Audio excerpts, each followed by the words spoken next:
कैसे मेरे प्रिय छात्र छात्राओं, यू होप के प्ले अच्छे होंगे। आपकी जो स्टडी चल रही है काफी अच्छी चल रही है। तो आज की इस क्लास में लेकर आए हैं क्लास 12 के हिंदी के मोस्ट इंपोर्टेंट ऑब्जेक्टिव क्वेश्चन जो आपके फाइनल बोर्ड परीक्षा के लिए काफी इंपोर्टेंट है। तो आप लोग वीडियो को थोड़ा सा भी स्किप मत कीजिएगा और वीडियो में अंत तक बने रहिएगा। और आप मेरे चैनल को अभी तक सब्सक्राइब नहीं किए तो फटाफट कर लीजिए, क्योंकि जब भी मैं वीडियो अपलोड करूँ आपके पास नोटिफिकेशन तुरंत पहुंच जाए, ठीक है ना। तो आज का जो क्लास होने वाला है काफी इंपोर्टेंट होने वाला है, क्योंकि आज के क्लास में उस लेवल से उस तरीका का क्वेश्चन उठाया गया जिस तरीका से बिहार बोर्ड अपना बिहार बोर्ड के पेपर में परिचय लहरा रहा है, ठीक है ना। तो आपको जो है एक भी क्वेश्चन को नजरअंदाज नहीं करना है और सारे प्रश्नों को जो है हर एक हाल में देख लेना है, क्योंकि सारा प्रश्न जो है 2025 के परीक्षा के व्यू से काफी इंपोर्टेंट है और पूछा भी जा चुका है 2024 के परीक्षा में और 2025 में पूछे जाने का भी संभावना है। इसलिए आपको जो है एक भी क्वेश्चन को जो है नजरअंदाज नहीं करना, ठीक है ना। आपके पास जो है टाइम बहुत ही कम है और बहुत ही कम समय में अत्यधिक सिलेबस का जो है क्या होता है प्रेशर आ जाता है। तो आपको जो है टेंशन नहीं लेना है और बिंदास होकर अपने सिलेबस को कवर करना है, ठीक है ना। तो आपको जो है एक ठो भी टेंशन नहीं लेना है कि इतना टेंशन इतना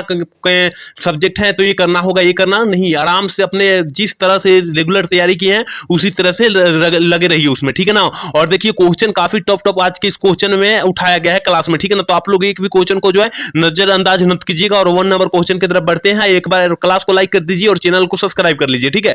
चलिए 1 नंबर क्वेश्चन देखिए क्या कर रहा है। देखिए कह रहा है ना कि संपूर्ण क्रांति के रचनाकार कौन है। काफी इंपोर्टेंट प्रश्न और 2024 के परीक्षा में पूछा भी जा चुका है। ये प्रश्न जो है 2024 के परीक्षा में पूछा भी जा चुका है, इसलिए आपको जो है ये प्रश्न को कतई नहीं मिस करना है, ठीक है ना। तो संपूर्ण क्रांति के रचनाकार जो है जयप्रकाश नारायण जी को बोला जाता है, ठीक है ना। और जयप्रकाश नारायण जी को अमेरिका का दलाल भी कहा जाता है, याद रखिएगा। और जयप्रकाश नारायण का बचपन का नाम बाउल भी था, ये भी साथ में याद रखिएगा आप लोग, ठीक है। चलिए क्वेश्चन नंबर 2 की तरफ बढ़ते हैं और 2 नंबर क्वेश्चन क्या कर रहा है। देखिए 2 नंबर क्वेश्चन कर रहा है ना, बाल कृष्ण भट्ट के पिता पेशे से क्या थे। काफी इंपोर्टेंट प्रश्न है। बाल कृष्ण भट्ट के पिताजी पेशे से क्या थे, काफी इंपोर्टेंट प्रश्न है और 2022 के परीक्षा में ये प्रश्न पूछा जा चुका है। ये प्रश्न 2022 के परीक्षा में पूछा जा चुका है। तो आपको जो है जो भी एक्स्ट्रा आज की इस क्लास में बतलाया जाएगा वो क्वेश्चन को क्या कीजिएगा, आप लोग अच्छे से गेन कीजिएगा, ठीक है ना। तो बाल कृष्ण भट्ट के पिता जो थे वो क्या थे और पिताजी का नाम और माताजी का नाम भी हम कवर करेंगे, ठीक है ना। तो देखिए बाल कृष्ण भट्ट के पिता जो पेशे से थे व्यापारी थे, ऑप्शन बी हो जाएगा। लेकिन माता का पूछेगा तब का मारिएगा, तो देखिए माता का पूछेगा तब मारिएगा पार्वती देवी, ठीक है। और पिता का पूछेगा तो बेनी प्रसाद भट्ट मारिएगा। याद रखिएगा जो भी क्वेश्चन एक्स्ट्रा बतलाया जा रहा है वो सारा बिहार बोर्ड से रिलेटेड क्वेश्चन बतलाया जा रहा है, इसलिए आपको जो वो भी क्वेश्चन को क्या करना है, अत्यधिक गेन करना है वो क्वेश्चन को, ठीक है। चलिए क्वेश्चन में 3 की तरफ बढ़ते हैं और 3 नंबर क्वेश्चन क्या कर रहा है। एक बार सारे बच्चे क्लास को लाइक कर दीजिए और चैनल को सब्सक्राइब कर लीजिए। सारे बच्चे के लिए बोला जाए, जो क्लास में नए जुड़े जो पुराने जुड़े दोनों के लिए, ठीक है। चलिए 3 नंबर क्वेश्चन कर रहा है, गुलेरी जी ने कुल कितनी कहानियां लिखी। देखिए गुलेरी जी का पूरा फुल नाम क्या होता है, चंद्रधर शर्मा गुलेरी। याद रखिएगा चंद्रधर शर्मा गुलेरी जी कुल कितने कहानियां लिखी थे, याद रखिएगा। वो कुल कहानियां जो लिखे थे 3 कहानियां लिखे थे। कितना 3 मतलब 3 लिखे थे, याद रखिएगा। ऑप्शन जो हो जाएगा हम लोग सी टिक कर देंगे। एक भी क्वेश्चन को जो है नजरअंदाज नहीं करना है और सारे प्रश्न को जो है हर एक हाल देख लेना है, क्योंकि इंपोर्टेंट प्रश्न आज की इस क्लास में उठाया गया है, ठीक है ना। और एक बार सारे बच्चे क्लास को लाइक कर सकते हैं और चैनल को सब्सक्राइब भी कर सकते हैं, सारे बच्चे के लिए बोला जा रहा है, ठीक है। चलिए क्वेश्चन नंबर 4 की तरफ बढ़ते हैं और 4 नंबर क्वेश्चन क्या कर रहा है। उसने कहा था किस प्रकार की कहानी है। ये भी प्रश्न जो है 2023 में स्पष्ट रूप से पूछा जा चुका है, ठीक है ना। अगर आपके भाई बहन या गांव के लड़के दिए होंगे तो वहां पर अपना पेपर लेकर वहां देख सकते हैं कि प्रश्न पूछा है कि नहीं पूछा है, स्पष्ट रूप से पूछा है, ठीक है ना। 2023 में स्पष्ट रूप से प्रश्न जो है क्या किया है, लिख दिया है, ठीक है ना उसमें। चलिए क्वेश्चन को बतला दीजिए, 4 नंबर क्वेश्चन का आंसर बतला दीजिए कि उसने कहा था कहानी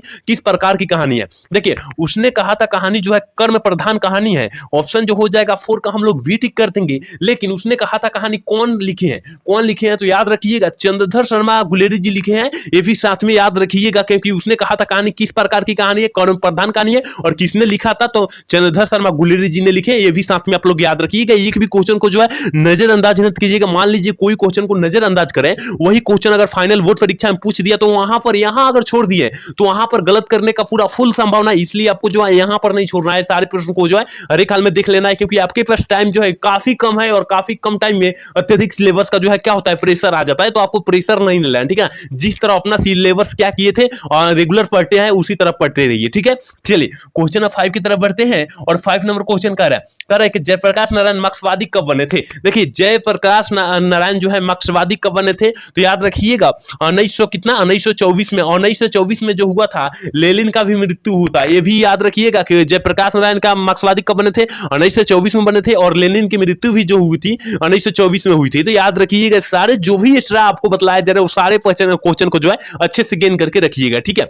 चलिए क्वेश्चन नंबर 6 की तरफ बढ़ते हैं और 6 नंबर क्वेश्चन क्या करा है, निम्न में से रामधारी सिंह दिनकर की जो रचना है वो कौन है। आपको पता होना चाहिए कि रामधारी सिंह दिनकर जी वो कौन कौन से कहानियां लिखे हैं वो आपको पता होना चाहिए, क्योंकि वहां पर बिहार बोर्ड में स्पष्ट रूप से ये सब पूछ दे रहा है, ठीक है ना। यहाँ पर जो लिखा गया है, कहानियां लिखा गई वो पूछ दे रहा है कि कौन व्यक्ति कौन कहानी लिखे। तो एक दिन हम यही केवल कहानी के बारे में हम लेकर आएंगे आपके साथ, ठीक है ना, कि कौन व्यक्ति कौन कौन से कहानी लिखे हैं, ठीक है ना। अभी जो है आप लोग देख लीजिए, लेकिन अगले बार हम लेकर आएंगे, ठीक है। तो बतला दीजिए 6 के ऑप्शन क्या हो जाएगा। तो देखिए उर्वशी जो है रामधारी सिंह दिनकर की लिखी हुई रचना है, ठीक है। ऑप्शन जो हो जाएगा 6 का ऑप्शन हम लोग डी टिक कर देंगे।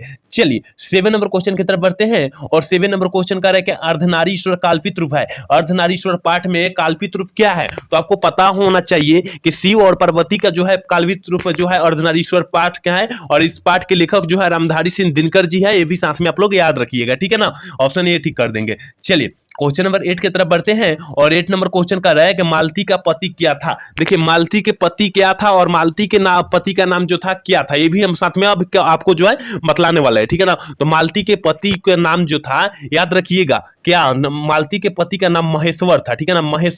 महेश्वर था और एक प्रकार का वो डॉक्टर था, ठीक है ना। किस बीमारी का डॉक्टर था, तो याद रखिएगा गिरेगी नामक बीमारी का, ठीक है ना। ये भी साथ में आप याद रखिएगा। जो भी आपको इस तरह दिया जा रहा है क्वेश्चन वो आप लोग अच्छे से क्या कीजिए, गेन कीजिए, क्योंकि वो भी बिहार बोर्ड में पूछा भी जा चुका है उस समय, लेकिन क्वेश्चन सेट नहीं किया जा रहा है, उसको क्या किया जा रहा है बतला दिया जा रहा है, ठीक है। चलिए क्वेश्चन नंबर 9 की तरफ बढ़ते हैं और 9 नंबर क्वेश्चन क्या कह रहा है कि उत्तर प्रियदर्शी नाटक के नाटककार जो है कौन से व्यक्ति है। काफी इंपोर्टेंट प्रश्न है ये, 2021 के परीक्षा में 2021 के परीक्षा में स्पष्ट पेपर में पूछ दिया गया है, ठीक है ना। तो उत्तर प्रियदर्शी नाटक के नाटककार जो है, मतलब नाटककार मतलब क्या होता है, लेखक होता है, यही सब, ठीक है ना। तो कौन है, तो याद रखिएगा 9 का ऑप्शन हम लोग भी टिक कर देंगे, अघे जी, ठीक है ना। अघे जी, अघे का पूरा नाम पूछ देगा तब क्या मरिएगा, सचितानंद हीनानंद वत्से आगे मार दीजिएगा, आंख मूंद कर मार देना है मेरे भाई, ठीक है ना। जिस तरह बतलाया जा रहा है उस तरह आपको जो है स्पष्ट रूप से वहां पर मार देना है, क्योंकि अब की बार फाइनल बोर्ड परीक्षा में यही सारे प्रश्न इसी में से आने वाले हैं, ठीक है।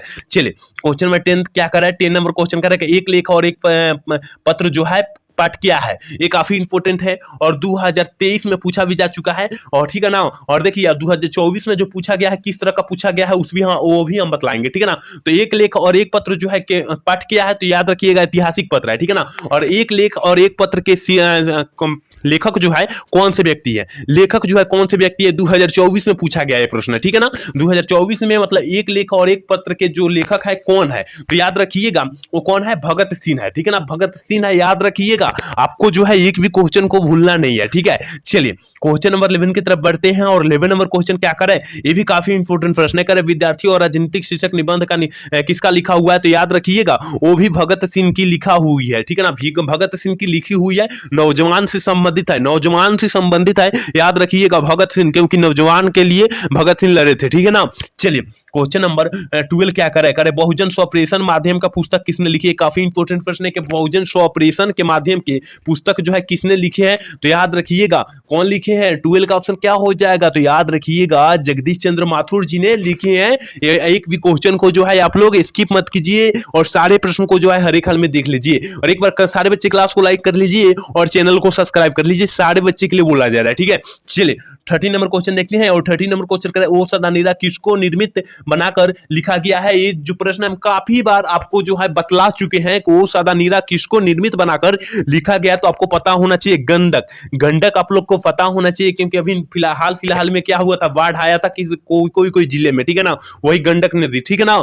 चलिए क्वेश्चन नंबर 14 देखते हैं और 14 नंबर क्वेश्चन क्या करे कि मोहन राकेश किस आंदोलन के प्रमुख हस्ताक्षर थे, ठीक है ना। मतलब मोहन राकेश जी है, मतलब किस आंदोलन के हस्ताक्षर थे, मतलब किस आंदोलन में अपना हस्ताक्षर किए थे कि हम भी इसी में आंदोलन में शामिल है, तो याद रखिएगा नई कहानी के आंदोलन में, ठीक है ना। नई कहानी के आंदोलन में ऑप्शन जो हो जाएगा हम लोग ये टिक करेंगे 14 का, ठीक है। चलिए 15 नंबर क्वेश्चन देखते हैं और 15 नंबर क्वेश्चन क्या कर रहा है, कह रहा है ना, कह रहा है कि निम्नलिखित में से कौन सी रचना मोहन राकेश की है। देखिए मोहन राकेश जी की कौन सी रचना, तो आपको पता होना चाहिए सिपाही की माँ जो है मोहन राकेश की रचना है, याद रखिएगा। 15 का ऑप्शन हम लोग ए टिक कर देंगे, ठीक है ना। एक बार सारे बच्चे क्लास को लाइक कर देंगे और चैनल को सब्सक्राइब कर लेंगे सारे बच्चे, ठीक है। चलिए क्वेश्चन नंबर 16 देखते हैं, और 16 नंबर क्वेश्चन कर रहे हैं कि आलोचना त्रैमासिक में प्रधान संपादक कौन थे। काफी इंपॉर्टेंट ये भी प्रश्न है, तो कौन थे, तो याद रखिएगा 16 का ऑप्शन हम लोग सी टिक करेंगे, नामवर सिंह जी थे। याद रखिएगा एक भी क्वेश्चन को गलत नहीं करना है। अगर मान लीजिए इसमें से कम जितना क्वेश्चन है, मान लीजिए 100 क्वेश्चन है और 100 में आपको 90 सही हो जा रहा है, तो आपका जो है ऑब्जेक्टिव काफी बेहतर तैयारी हुआ है, ठीक है ना, काफी बेहतर तैयारी हुआ है। और मान लीजिए 100 में 90 सही हो जा रहा है, उसमें हमको कितना मारना है, 50 ही मारना है और 40 तो बच ही जाएगा। तो किसी तरह आपको जो है 100 में 90 मतलब ऑब्जेक्टिव कंठस्थ होना चाहिए, ठीक है ना, नहीं तो 80 भी कंठस्थ होना चाहिए, तब आपका बेहतर से बेहतर रिजल्ट आएगा। 95 प्लस फान जाएगा हिंदी में, तो आपको इतना ही नंबर मंगाना है, ठीक है ना। चलिए क्वेश्चन नंबर 17 देखते हैं, और 17 नंबर क्वेश्चन कह रहा है नामवर सिंह को साहित्य अकादमी पुरस्कार जो है कब प्राप्त हुआ था। तो 17 का ऑप्शन जो हो जाएगा डी हो जाएगा, 1971 में हुआ था, याद रखिएगा, ठीक है। चलिए 18 नंबर क्वेश्चन की तरफ बढ़ते हैं, और 18 नंबर क्वेश्चन क्या कर रहा है, कह रहे हैं कि जूठन शीर्षक पाठ में स्कूल के हेडमास्टर का क्या नाम था। काफी इंपॉर्टेंट प्रश्न है कि स्कूल के जो है हेडमास्टर का जो नाम था कली नाम था, कलीराम था। ऑप्शन जो हो जाएगा 18 का ऑप्शन हम लोग बी टिक कर देंगे, ठीक है। चलिए 19 नंबर क्वेश्चन क्या करेगा, जूठन पाठ क्या है। काफी इंपॉर्टेंट ये भी प्रश्न है और 2023 में पूछा भी जा चुका है। अगर आपके भाई बहन या अड़ोसी पड़ोसी या दोस्त दिए होंगे तो आप वहां से पेपर मांगकर और देख सकते हैं और स्पष्ट रूप से, ठीक है ना, कि जूठन पाठ के जो है क्या है, और 2023 में भी पूछा जा चुका है, एक प्रकार का आत्मकथा, इसलिए ऑप्शन जो हो जाएगा हम लोग डी टिक कर देंगे, ठीक है, 19 का। चलिए क्वेश्चन नंबर 20 देखते हैं, और 20 नंबर क्वेश्चन क्या कर रहा है कि ओम प्रकाश वाल्मीकि को कौन सा पुरस्कार दिया गया था। काफी इंपॉर्टेंट प्रश्न है, लेकिन यहाँ जो है एक हम इससे 3 जो है रिलेटेड और क्वेश्चन बतलाएंगे, ठीक है ना, इसमें 3 रिलेटेड क्वेश्चन और बतलाएंगे, आप लोग ध्यान से सुनिएगा। तो देखिए ओम प्रकाश वाल्मीकि के कौन सा पुरस्कार दिया गया था, तो याद रखिएगा डॉक्टर अंबेडकर पुरस्कार, राष्ट्रीय पुरस्कार भी दिया गया था, परिवेशन सम्मान भी दिया गया था, और कथा क्रम सम्मान भी दिया गया था, और ये इनमें से सभी हो जाएगा। लेकिन देखिए यहाँ पूछ देगा कि डॉक्टर अंबेडकर राष्ट्रीय पुरस्कार जो है कब दिया गया था, तो आप लोग तो मुंह बात दीजिएगा, क्योंकि जान भी नहीं कीजिएगा तो वहां छोड़कर आना पड़ेगा। तो आप लोग जान लीजिए 1993 ईस्वी में जो हुआ था, डॉक्टर राष्ट्रीय पुरस्कार मिला गया था, ठीक है ना, और परिवेशन सम्मान जो मिला गया था 1995 में दिया गया था, ठीक है। आप लोग ध्यान से देखिएगा, और याद भी नहीं होगा तो आप लोग स्क्रीनशॉट मार लीजिएगा, ठीक है। और देखिए यहाँ कथा क्रम सम्मान जो मिला था, याद रखिएगा 1996 ईस्वी में मिला था। तो यहाँ तीनों का जो है आप लोग स्क्रीनशॉट मार सकते हैं या कॉपी पर लिख सकते हैं स्पष्ट रूप से, क्योंकि ये भी बिहार बोर्ड में पूछे जाने का पूरा फुल संभावना है, ठीक है ना, इसलिए हम चर्चा कर दिए, ठीक है। चलिए 21 नंबर क्वेश्चन की तरफ बढ़ते हैं, और 21 नंबर क्वेश्चन क्या करें, सुरक्षा कहां हो सकती है। देखिए सुरक्षा कहां हो सकती है, तो याद रखिएगा सुरक्षा जो हो सकती है घर के भीतर नहीं हो सकती है। देखिए घर के भीतर जो होगी वहां सुरक्षा आपको नहीं हो सकती, ठीक है ना, अंधेरे में भी नहीं हो सकती, वहां सुरक्षा तो नहीं हो सकी, पलायन में भी सुरक्षा जो है आपको नहीं प्राप्त हो सकी। लेकिन चुनौती को झेलने में आपको जो है क्या होगी, सुरक्षा हो सकती है। चुनौती को झेलने में क्या होगी, आपकी सुरक्षा प्रदान हो सकती है, ठीक है ना। तो आप लोग याद रखिएगा ऑप्शन डी हो जाएगा। चलिए 21 नंबर क्वेश्चन 32 नंबर क्वेश्चन देखते हैं। 22 नंबर क्वेश्चन का रहेगा तिरिक्ष किस प्रकार की कहानी है। काफी इंपॉर्टेंट प्रश्न है, तो याद रखिएगा 22 का ऑप्शन जो हो जाएगा ये हो जाएगा आधुनिक कहानी है, ठीक है ना। चलिए क्वेश्चन नंबर 23 क्या कह रहा है, शिक्षा शीर्षक पाठ के अनुसार सत्य की खोज तभी संभव है जब क्या हो जाएगा, कभी संभव होगा जब स्वतंत्रता होगा, जब आजादी होगी हम लोगों की, ठीक है ना, वही वाला सत्य की खोज होगी, ठीक है। ऑप्शन ए हो जाएगा, याद रखिएगा। एक बार सारे बच्चे क्लास को लाइक कर देंगे और चैनल को सब्सक्राइब कर लेंगे, ठीक है ना। आपके लिए इतना मेहनत कर रहे हैं तो आप थोड़ी सी हमारे लिए इतना मेहनत नहीं कर सकते हैं, तो फटाफट आप लोग मेहनत थोड़ा सा कर लीजिए, ठीक है। चलिए क्वेश्चन नंबर 24 क्या कर रहा है, देखिए 24 नंबर क्वेश्चन कर रहा है कि जय कृष्ण मूर्ति का जो जन्म हुआ था कब हुआ था। काफी इंपॉर्टेंट प्रश्न है कि जय कृष्ण मूर्ति का जो जन्म हुआ था कब हुआ था। तो याद रखिएगा 24 का ऑप्शन जो हो जाएगा ये हो जाएगा 12 मई 1895 ईस्वी को हुआ था, ऑप्शन ए हो जाएगा। लेकिन यहां पूछ देगा कि जय कृष्ण मूर्ति का पूरा नाम हो जाएगा वो क्या होगा, क्योंकि ये 2024 में स्पष्ट रूप से पूछा हुआ प्रश्न है कि जय कृष्ण मूर्ति का पूरा फुल नाम। तो याद रखिएगा जिद्दू कृष्ण मूर्ति, क्या जिद्दू, देखिए जिद्दू किस तरह लिखाएगा, जिद्दू, ठीक है ना, जिद्दू इस तरह लिखाएगा और कृष्ण मूर्ति इस तरह लिखा जाएगा, ठीक है ना। तो आप लोग अच्छे से याद रखिएगा। चलिए 25 नंबर क्वेश्चन की तरफ बढ़ते हैं, और 25 नंबर क्वेश्चन कह रहा है लीड वेस्टर किसमें विश्व शिक्षक का रूप देखते हैं, किसमें देखते हैं। तो याद रखिएगा 25 का ऑप्शन जो हो जाएगा ये हो जाएगा जय कृष्ण मूर्ति, ऑप्शन जो हो जाएगा ये हो जाएगा, क्योंकि जय कृष्ण मूर्ति जो है पाठ लिखे हैं, शिक्षा पाठ जय कृष्ण मूर्ति लिखे हैं, ठीक है ना। चलिए क्वेश्चन नंबर 26 देखते हैं, और 26 नंबर क्वेश्चन कह रहा है प्रेम के पीर के कवि जो है कौन है। प्रेम प्रेम के पीर के कवि जो है कौन से लेखक है, तो याद रखिएगा 26 का ऑप्शन जो हो जाएगा ये हो जाएगा मलिक मोहम्मद जायसी, ठीक है ना। पूरा फुल नाम क्या होता है, मलिक मोहम्मद जायसी। चलिए क्वेश्चन नंबर 27 की तरफ बढ़ते हैं और 27 नंबर क्वेश्चन क्या करा कि जायसी रचित पदावत की भाषा जो है क्या है, पदावत की भाषा जो है क्या है, तो याद रखिएगा 27 का ऑप्शन हम लोग ये टिक करेंगे, अवधी भाषा है। याद रखिएगा कि ये की भी क्वेश्चन को जो है हम लोग क्या करें, नजरअंदाज न करें, स्किप न करें, क्योंकि सारा प्रश्न जो है 2025 के परीक्षा के व्यू से काफी इंपॉर्टेंट है, इसलिए आपको जो है एक भी क्वेश्चन को नजरअंदाज नहीं करना है। चलिए क्वेश्चन नंबर 28 क्या करेगा, मीरा ने अपना प्रियतम किससे माना था, तो देखिए मीरा ने अपना प्रियतम जो मान लिए थे, क्या एगो नहीं होता फेवरेट, तो ऑप्शन जो हो जाएगा बी हो जाएगा, फेवरेट जो मानी थी किसे मानी थी, कृष्ण को मानी थी, ठीक है ना। चलिए क्वेश्चन नंबर 29 कह रहा है कृष्ण भक्ति शाखा के कवि जो है कौन से, काफी इंपोर्टेंट ये भी प्रश्न है 29 नंबर, तो ऑप्शन जो हो जाएगा क्या हो जाएगा, सी हो जाएगा, सूरदास जी थे, ठीक है ना।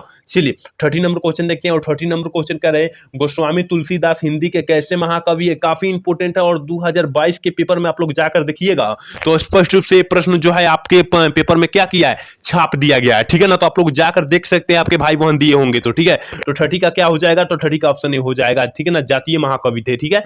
चलिए क्वेश्चन नंबर 31 देखते हैं और 31 नंबर क्वेश्चन क्या है, तुलसीदास की पत्नी का जो नाम था वो क्या था, तो आपको पता होनी चाहिए कि रत्नावली था, ऑप्शन जो हो जाएगा बी हो जाएगा, 31 का ऑप्शन हम लोग बी टिक करेंगे। एक भी क्वेश्चन को नजरअंदाज नहीं करना और सारे प्रश्न को हर एक हाल में देख लेना है और सारे प्रश्न को जो है क्या करना है, आराम से बैठकर रटना है, ठीक है।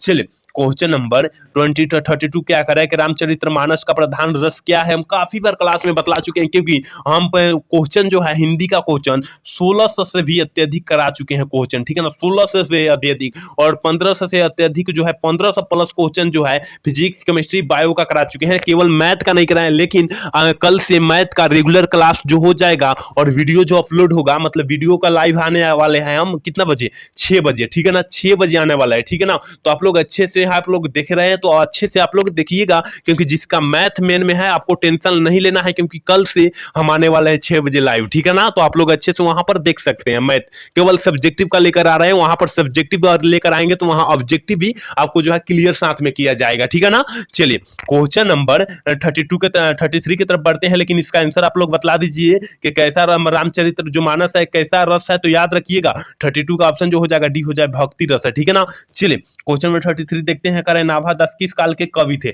नाभादास जी जो है किस काल के कवि थे, तो भक्ति काल के, ऑप्शन जो हो जाएगा ये हो जाएगा, ठीक है। चलिए 34 देखते हैं और 34 नंबर क्वेश्चन का नाभादास से की कविता निम्न दो कवियों के बारे में है, निम्न के दो कवियों के किसके बारे में है, तो याद रखिएगा 34 का जो ऑप्शन हो जाएगा वी हो जाएगा, कबीर एवं तुलसीदास, क्योंकि ये भी हम काफी सारे क्वेश्चन क्लास में करा चुके हैं इसमें से, ठीक है। चलिए क्वेश्चन नंबर 35 की तरफ बढ़ते हैं और 35 नंबर क्वेश्चन करेंगे शिवाजी के पुत्र का क्या नाम था, काफी इंपोर्टेंट प्रश्न है कि शिवाजी के पुत्र का जो नाम था साहू जी था, क्या था, साहू जी था, तो ऑप्शन जो हो जाएगा 35 का ऑप्शन हम लोग वी टिक कर देंगे स्पष्ट रूप से, ठीक है। चलिए क्वेश्चन नंबर 36 की तरफ बढ़ते हैं, कर भूषण की कविता में कौन सा रस पाया जाता है, देखिए यहाँ भूषण जी के पूछा जा रहा है, यहाँ तुलसीदास की नहीं पूछा जा रहा है, यहाँ भूषण जी के पूछा जा रहा है, तो आप लोग वीर रस यहाँ पर क्या मार दीजिएगा, भक्ति रस मत मार दीजिएगा, ठीक है ना, यहाँ पर वीर रस मारना होगा आपको, वीर रस, ऑप्शन जो हो जाएगा 36 का ऑप्शन जो हो जाएगा वी हम लोग टिक कर देंगे, ठीक है।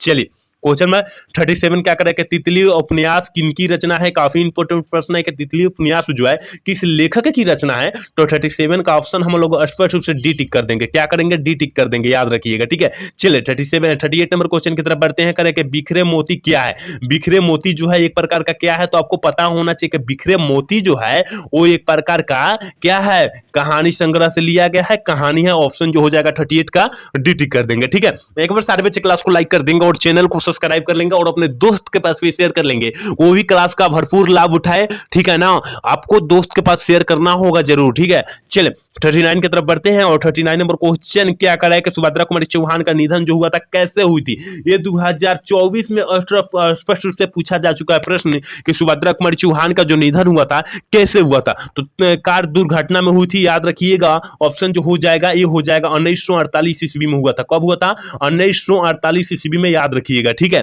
चलिए क्वेश्चन नंबर 40 देखते हैं और 40 नंबर क्वेश्चन क्या करा है। क्वेश्चन करा है कि शमशेद बहादुर सिंह ने सोवियत रूस की यात्रा जो है कब कर लिए थे। तो याद रखिएगा 40 का ऑप्शन जो हो जाएगा सी हो जाएगा। 1978 ईस्वी में जो है शमशेद बहादुर सिंह जो है क्या किए थे, सोवियत में के रूस में जो है अपना यात्रा संभव कर लिए थे, ठीक है। चलिए क्वेश्चन नंबर 41 की तरफ बढ़ते हैं और 41 नंबर क्वेश्चन क्या करा है कि प्राकृतिक वर्णन में संबंधित कविता है। कौन सी जो है कविता जो है प्रकृति वर्णन से जो है क्या है, संबंधित है। तो याद रखिएगा 41 का ऑप्शन जो हो जाएगा बी हो जाएगा, उत्साह है, ठीक है ना। उत्साह कहानी है, उत्साह कविता है, ठीक है ना। और इस पाठ के लेखक जो है शमशेद बहादुर सिंह है, शमशेर बहादुर सिंह है, आप लोग याद रखिएगा, ठीक है। चलिए क्वेश्चन नंबर 42 देखते हैं। कर मुक्ति बोध की माँ का क्या नाम था। काफी इंपॉर्टेंट प्रश्न है ये भी कि मुक्ति बोध का जो नाम था, माँ का नाम जो है क्या है। तो याद रखिएगा 42 का ऑप्शन बी हो जाएगा पार्वती बाई, ठीक है ना। पार्वती देवी नत मारिएगा, नहीं तो वो जो हो जाएगा बालकृष्ण भट्ट के पिता माता का नाम हो जाएगा, ठीक है ना। ऑप्शन जो हो जाएगा वी हो जाएगा। लेकिन यहाँ पार्वती बाई जो है मुक्ति बोध की गजानन माधव मुक्ति बोध पूरा फुल नाम होता है, ठीक है ना। गजानन माधव मुक्ति बोध की जो माँ का नाम था पार्वती बाई था, ठीक है ना। पार्वती देवी नहीं मरना है, ठीक है। चलिए क्वेश्चन नंबर 43 क्या करें, मुक्ति बोध किसका संपादक किया था, किसका संपादन किया था। तो याद रखिएगा 43 का ऑप्शन हम लोग वी टिक कर देंगे, नाया खून का, ठीक है ना। एक भी क्वेश्चन को जो है नजरअंदाज नहीं करना है, सारे प्रश्न को हर एक हाल में देख लेना है, क्योंकि 2025 के परीक्षा का विषय सारे प्रश्न जो है इंपॉर्टेंट है, ठीक है। चलिए क्वेश्चन नंबर 44 क्या करा है, कह रहा है ना कि अधिनायक शीर्षक कविता किस तरह की कविता है। काफी इंपॉर्टेंट प्रश्न है। और देखिए अधिनायक जो पाठ है एक प्रकार का कविता है, और किस प्रकार का कविता है वो पूछा जा रहा है क्वेश्चन में आपको, ठीक है ना। तो 44 का ऑप्शन जो हो जाएगा बी हो जाएगा, व्यंग प्रधान कविता है, याद रखिएगा। ऑप्शन 44 का ऑप्शन हम लोग वी टिक कर देंगे। 45 नंबर क्वेश्चन करेंगे, नौकर जी कमीज क्या है। नौकर की कमीज जो है क्या है। तो याद रखिएगा नौकर की कमीज एक प्रकार का लेती है, लिखा हुआ कहानी है, ठीक है ना। लिखा हुआ कहानी है, तो 45 का ऑप्शन जो हो जाएगा, सॉरी लिखा हुआ क्या है, उपन्यास है, तो ऑप्शन जो हो जाएगा डी ना हो जाएगा। ऑप्शन जो हो जाएगा डी हो जाएगा, क्योंकि नौकर की कमीज जो है एक प्रकार का उपन्यास लिया गया है, ठीक है ना, लिखा गया है, ठीक है। चलिए क्वेश्चन नंबर 46 क्या करा है, कि अशोक वाजपेयी ने कहां रहकर स्वतंत्र लेखन किया। मतलब कहने का मतलब क्या होता है, आजादी से अपना लेखन जारी रखा, कहां रहकर। तो आपको पता होना चाहिए को रहे थे, कहां रहे थे, दिल्ली में रहकर अपना स्वतंत्र क्या किए, लेखन किए, पठन पाठन किए, याद रखिएगा। ऑप्शन जो हो जाएगा बी हो जाएगा। एक बार सारे बच्चे क्लास को लाइक कर देंगे, चैनल को सब्सक्राइब कर लेंगे और अपने दोस्त के पास भी शेयर कर लेंगे, को भी क्लास का भरपूर लाभ उठाए, ठीक है ना। काफी सारे क्वेश्चन है आज की इस क्लास में। चलिए क्वेश्चन नंबर 47 क्या करा है, कह रहा है ना ज्ञानेंद्र पति का जो जन्म हुआ था कहां हुआ था। काफी इंपॉर्टेंट प्रश्न है कि ज्ञानेंद्र पति का जो जन्म हुआ था कहां हुआ था। तो आपको पता होना चाहिए झारखंड में हुआ था। 47 का ऑप्शन जो हो जाएगा सी हो जाएगा, याद रखिएगा, ठीक है। चलिए 48 नंबर क्वेश्चन की तरफ बढ़ते हैं और 48 नंबर क्वेश्चन क्या करा है, कह रहा है ना पंचायती राज में क्या खो गया है। काफी इंपॉर्टेंट प्रश्न है और 2024 में के पेपर में पूछा भी जा चुका है कि पंचायती राज व्यवस्था में क्या खो गया है। तो आपको पता होना चाहिए कि आजकल हमारे पंचायती राज व्यवस्था में क्या नहीं लोक रहा है। तो आपको पता होनी चाहिए कि पंच परमेश्वर खो गए हैं। आज की पंचायत में पंच कहीं है नहीं है, अपने में फरिया लिया जा रहा है। तो वहां पर पंच परमेश्वर जो है हम लोगों के क्या है, पंचायती राज व्यवस्था में खो चुके हैं, ठीक है ना, खत्म हो चुके हैं, याद रखिएगा। चलिए 49 नंबर क्वेश्चन की तरफ बढ़ते हैं और 49 नंबर क्वेश्चन कह रहा है मीठा में मीठा शब्द जो है कैसा संज्ञा है। देखिए मीठा हो गया, मिठास हो गया, मिठाई हो गया, और क्या हो जाएगा, चीनी हो जाएगा। तो याद रखिएगा ये सब जो हो जाएगा ना भाववाचक संज्ञा हो जाएगा। क्या हो जाएगा, भाववाचक संज्ञा हो जाएगा। ऑप्शन बी टिक कर देंगे क्योंकि वहां में भाव का बोध होगा, ठीक है ना। अगर मिठाई खाएंगे तो हम लोगों का वहां पर भाव कुछ व्यक्त होगा, ठीक है ना, कि कैसा लग रहा है, कैसा नहीं लग रहा है, ठीक है ना। वहां पर मिर्चा खाएंगे तो मिर्च कैसा लग रहा है, वो भी भाव का प्रयोग हो जाएगा, इसलिए भाववाचक संज्ञा हो जाएगा, ठीक है ना। तो आप लोग याद रखिएगा। और आज के क्लास के लास्ट क्वेश्चन 50 नंबर क्या करा है, चमक शब्द है। देखिए अगर चमक से कुछ शब्द आता है, चमक से आ जाता है, मतलब चमकीले शब्द से कुछ आता है, नहीं होता है भाग से लग जाता है। मतलब मान लीजिए सूर्य ऐसा शब्द जो आएगा वो शब्द जो हो जाएगा स्त्रीलिंग हो जाएगा। ऑप्शन जो हो जाएगा 50 का ऑप्शन जो हो जाएगा हम लोग ए टिक कर देंगे, ठीक है ना। तो आज के क्लास में हम 50 मोस्ट इंपोर्टेंट क्वेश्चन बतलाए हैं। उम्मीद करते हैं आप पूरा क्लास देखे होंगे तो समझ में आ चुका होगा, ठीक है ना। तो आज का क्लास कैसा लगा आप लोग कमेंट करके जरूर बताइएगा। जय हिंद, जय भारत।